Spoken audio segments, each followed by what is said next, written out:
Oui. Bonjour Monsieur Diallo. Bonjour Monsieur Fall. En fait, aujourd'hui, on prend une interview sur votre style et mode de vie et mode de travail. Carrément. Merci. Donc, nous voulons avoir une petite présentation.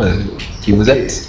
Moi, c'est Ibrahim Mamoudi Diallo, d'origine congolaise et sénégalaise en même temps, mais vu que la nationalisation qui stipule toute conformité, qui n'est pas Charlie, moi je ne suis pas Charlie, moi c'est Ibrahim. Donc voilà quoi. Je suis talibé depuis 2004, pas talibé de la rue, mais talibé, je sais, dans le vrai sens du mot spiritualisme et autre chose. Donc les gens me regardent souvent d'un œil étranger et je ne suis pas étranger. Tout ce qui est étranger, c'est tout ce qui vient de l'extérieur. Et moi je viens de l'intérieur. Donc mon style de vie est un peu paradoxal, qui jongle entre deux mondes différents, qui est le Zahir et le Batir. Mais malheureusement, le Batir ici est un peu délicat. Quand je parle à gauche, je parle à droite. Ce qui a amené moi je ne fais pas du wahet. Donc voilà quoi. C'est ça. Donc, en quelque sorte, vous incarnez quel genre de personnalité? Voilà, c'est ça le problème. Au Sénégal, on n'a pas de référence. Toutes les références sont molles. Que dis-je? Ils sont sous terre.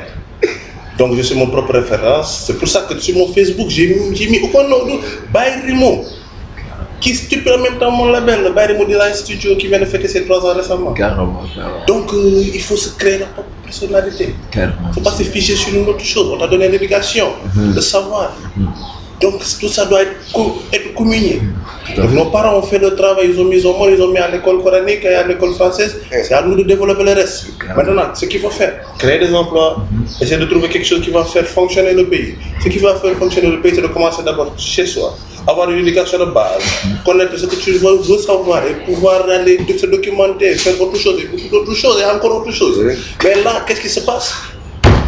On te montre dans ta tête, on te dit des choses qui est insensées, qui ne signifient rien du tout. Les gens t'accaparent, t'applaudissent, disent affaire bi yow la te du yow tu bam nga ajeeku daan sa ndong toj kenn doo faj ñu la massa. Mais non, qu'on se dise la vérité, c'est une foutaise. Au Sénégal, les gens ne veulent pas entendre la vérité. ñoom lan moo leen neex toppandoo kafoore jaxasoo def lu leen neex bu ñu wax ñu ne ñu dëkk démocratie mais qu'est-ce que c'est la démocratie? Que signifie la démocratie? li ma ko mën a yëfu maa tey. waaw te man yore wuñ ma si maa tey dañ ma teg ci yoon teg ma si yoon bu leer ñu ne ma jaaral fii ma jaar foofu mu gis nga ni fii. Est-ce que yaa ngi ci yoon yow? Est-ce que yaa ngi ci yoon? Non, man nekkuma si yoon parce que dañ ne boo ñëwee ci dëkk fekk ñëpp def tànku nen da ngay def tànku neen. mais yow est-ce que dama taafu nen sax yow bàyyi. man daf leen romb Souleymane Faye ngi nii moom day wax dëgg di def lu ko neex. loolu mooy vrai démocratie dëgg lay dund sincèrement. man tey su ma nekkoon président man dof yi du ma leen tëj.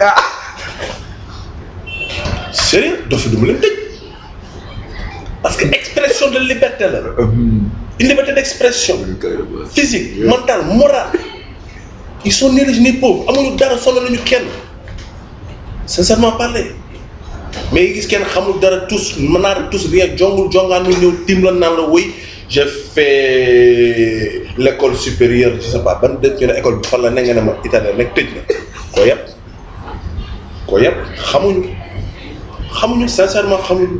donc ñun li ñu mën a def mooy gën a góorgóorlu quoi gëm suñu bopp joobal suñu bopp commencer si ñun suñu bopp jëmu bopp. parce que développement ci ça commence d'abord par soi-même, c'est personnel.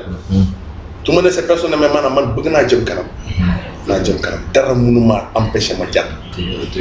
donc tey su kenn ñëwoon gis maa ngi jëm kanam bëgg ma yàqal lu ma xam faal damay xuus jaar ànd ak lu waykat bi di wax man damay xuus jaar lu muy lëndëm. man damay xuus jëg bu lëndëm damay xuus jaar jëg te monsieur War jëg ça bi weex ça bon on revient à nos moutons comme par exemple li ma la bëggoon tegtal mooy maanaam rien n'est plus embêtant qu'un individu présent parmi des gens qui veulent travailler et qui les dérange. J'aime pas ça. C'est un dicton. C'est un dicton, pas un ton qu'on met dans le pain comme le pain thon. Sénégalais lekk lañu xam kafoore cakaay mu mbaay rumbaay boo naree takk jabar ñu laaj la ay milliards. dëgg la. kooku sëy si du fa def dara di desante ak sa yaay. nga ñëw doo xam fooy far. ki naan la maa la jur ki naan la maa la jabar. donc affaire boobu noonu dañ ko war a élargir dañ ko yaatal. waxtaan tànn. tu comprends. effet secondaire bi ñëw doo ko gis bal la day tàkk tàkk bi rek ngay dégg mais bu lay dugg fekk kenn. non dégg waaw loolu la quoi loolu la ñuy dund. loolu la ñuy dund quoi.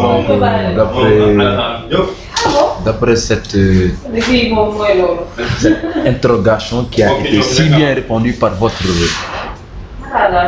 personne, on a pu distinguer une différence entre deux facettes, c'est-à-dire le zahir et le batin. Là, je décrivais le zahir. Carrément. Si jamais le batin, tout le monde va se coucher. Sincèrement. Parce que le batin, toi, tu restes tranquille. Ouais, je me goûte. Zahir que tu es. Le batin, c'est comme si on te disait 2 verres d'eau. Tu prends 2 verres d'eau, tu mets l'un est à moitié plein, l'autre est rempli. Tu vois 2 verres d'eau, mais ils sont différents.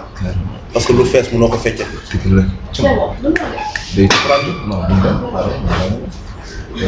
Lu fees mënoo ko feccal loolu diine da koy wax nee na xel bu demee ba fees jël ko nga soog ko ñeneen mais bu fekkee sa xel daa fees comme kii jël c'est bon lekk ba mu dégg dugg ci frigo fan mu gën a muus nit ñi mais dañ koy lekk